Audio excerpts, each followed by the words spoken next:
Hello, everyone. Welcome to another edition of Operation Rescue, Trial Tips from the Attorney Whisperer. I'm the Attorney Whisperer, Sari, and today we're talking about what is fueling you. I have a whole podcast episode on this. You can find that here somewhere below this video, depending on where you're watching this.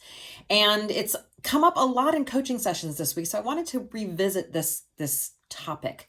What do I mean by what's fueling you? Well, if you think about elite runners or athletes of any kind, eat a very specific type of fuel. They drink protein shakes. They watch their intake of water. They are putting in their body what they know is going to keep fueling them in order to achieve that elite status.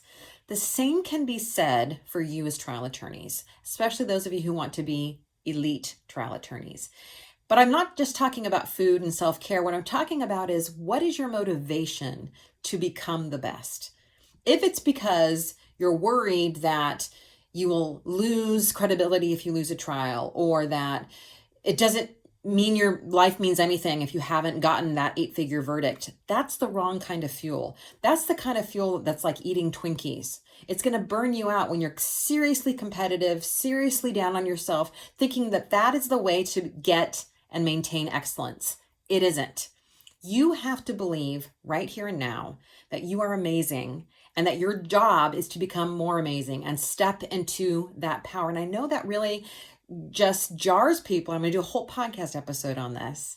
But the fuel you need to have is, I want to do this because it's going to help people, because it's going to allow me to live in my purpose, because it's going to change the world that we live in. That, my friends, is the kind of fuel that's sustaining. That's what allows you to become great, not the self-punishing, the judgment, and the constant comparison. What's fueling you? Why are you in this? Why do you want to get better?